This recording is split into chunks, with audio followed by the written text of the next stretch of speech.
Welcome to Mexico Unexplained, where we will explore the magic, the mysteries, and the miracles of Mexico. This series presents information based partly on theory and conjecture. The podcaster's purpose is to suggest some possible explanation, but not necessarily the only ones to the subjects we will examine. Here is your host, Robert Bitto. Welcome, and muy bienvenidos to episode number 166 of Mexico Unexplained, where we examine the magic, the mysteries, and the miracles of Mexico. I'm your host, Robert Bitto. The south-central part of the state of Guanajuato, near the township of Valle de Santiago, is a wonderland for alternative researchers. It is home to what the locals call the Siete Luminarias, or in English, the Seven Luminaries, which are 7 old volcanic craters. The natural wonders of the region aside, the area in and around these luminarias contains everything a curious person could ask for: UFOs, strange creatures, ghosts, bizarre biology, mysterious cures, interdimensional vortexes, legends of giants, and traces of lost civilizations. Many of the craters either had water up until recent times or currently have water inside them, and all draw tourists, recreation seekers, and those interested in the paranormal. Although part of an old volcanic field of many craters spread across a wide area, these 7 craters are the largest and most distinct.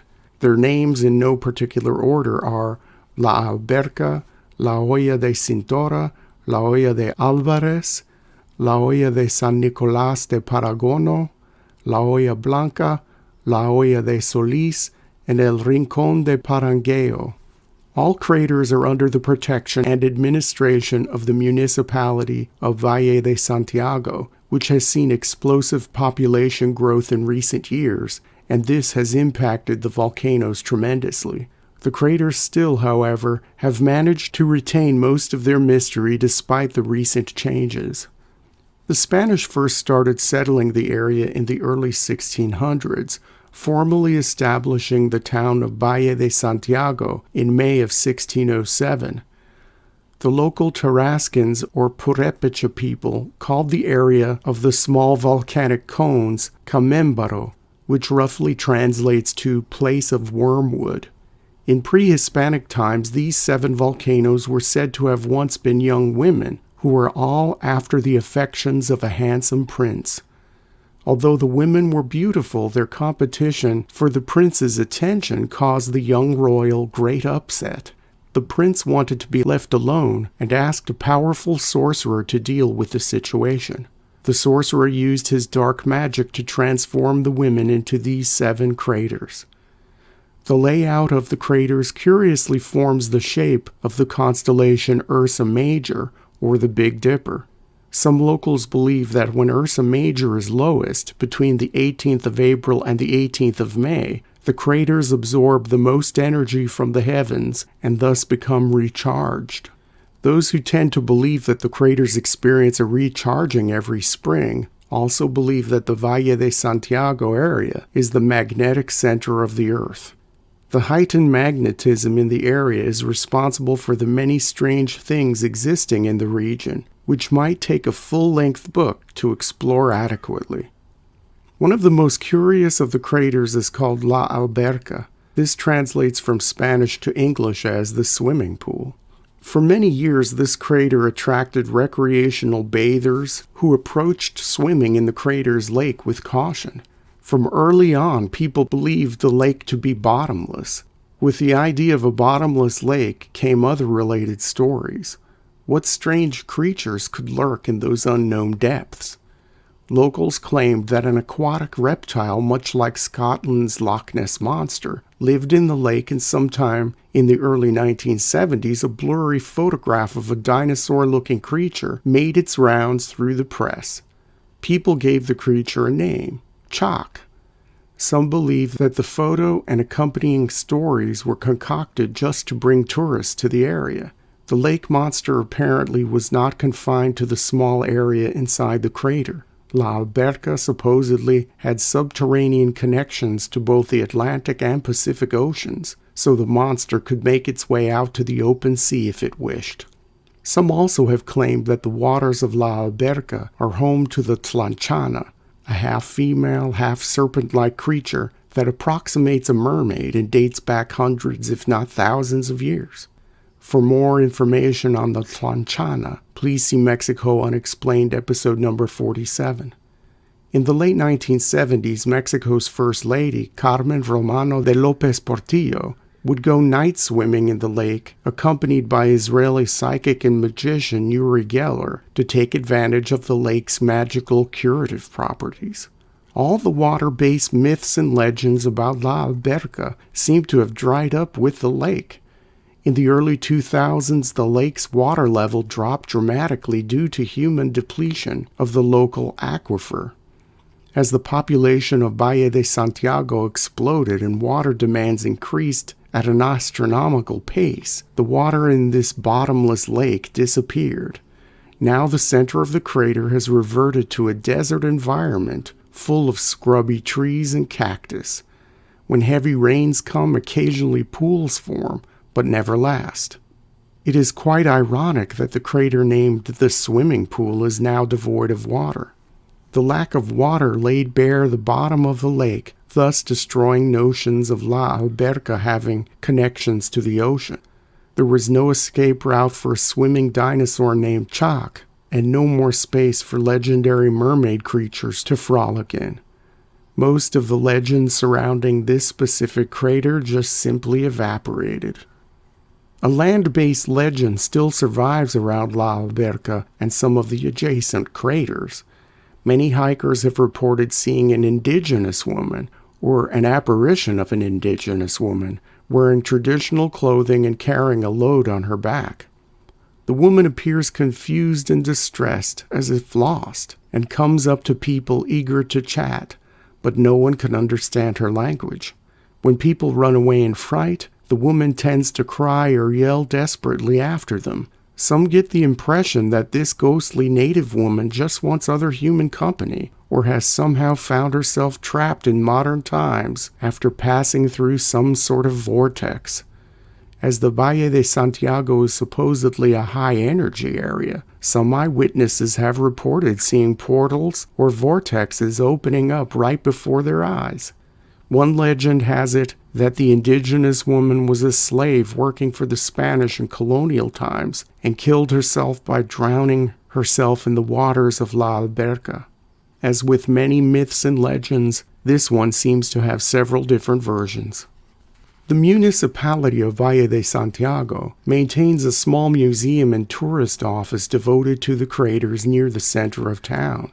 There, one can hire a guide to explore the volcanoes, who is more than willing to share with the tourist the local history and lore. Inside the museum, a sign boldly proclaims that the area has a nickname, Ovnilandia.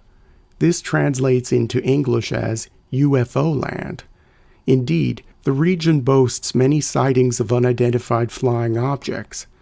In the late 1990s, Mexico City-based TV Azteca sent a film crew to Valle de Santiago to cover the UFO topic, and to delve into some of the stranger mysteries of this part of the state of Guanajuato. While filming, the TV Azteca crew caught a flying saucer-shaped UFO skirting around the far side of the bell towers of the town's church. Millions of Mexicans later saw this footage on the TV Azteca network, and after the program aired, the town attracted UFO researchers from around the world. For decades, many locals have claimed to see UFOs flying into the volcanoes and disappearing into the lakes. This leads to a whole host of other stories and speculations. There are UFO bases inside the Earth is a popular story. This ties into another legend that a race of giants lives in a system of gigantic caverns and tunnels in and around the craters, and this race is either controlling or being assisted by the UFOs.